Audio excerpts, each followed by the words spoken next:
বয়স 40-এর পর এই 5টি কাজ করবেন না। নাম্বার 1, রাতে পেট ভরে খাবার খাবেন না। খাবার খাওয়ার কিন্তু নিয়ম আছে।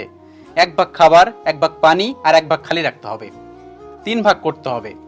সবসময় মনে রাখবেন 40 পার হওয়ার পর কখনোই রাতে পেট ভরে খাবার খাবেন না। নাম্বার 2, একেবারে অলস জীবনযাপন করবেন না। বয়স 40-এর পর একেবারে অলস জীবনযাপন করবেন না। কিছু না কিছু করুন, এতে আপনার শরীর ও মন দুটো সুস্থ থাকবে। নাম্বার 3, ধূমপান ও মদ্যপানের অভ্যাস থাকলে এই বয়সে তা পরিহার করুন, কারণ এই বয়সে এটা খাওয়া কিন্তু বিপজ্জনক। নাম্বার 4, অতিরিক্ত দুশ্চিন্তা করবেন না। অতিরিক্ত দুশ্চিন্তা কিন্তু আমাদের শরীরকে নষ্ট করে ফেলে, আমাদের কিন্তু বিভিন্ন রোগ বাসা বাঁধে।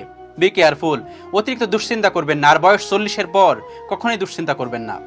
সবাই চিন্তা করেন ছেলের কি হবে, মেয়ের কি হবে, বিভিন্ন রকম চিন্তা করেন। এই চিন্তাগুলো কখনোই করবেন না।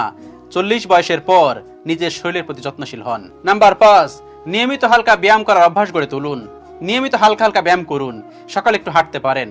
বয়স 40-এর পর অনেক ধরনের সমস্যা দেখা দিতে পারে। বি কেয়ারফুল, সেজন্য এই কাজগুলো করুন। এই 5টি কাজ যদি আপনি করেন তাহলে দেখবেন আপনি অনেক ক্ষেত্রে সুস্থ আছেন। আল্লাহ রাব্বুল আলামিন আমাদের সকলকে বোঝার তৌফিক দান করুন। আমিন।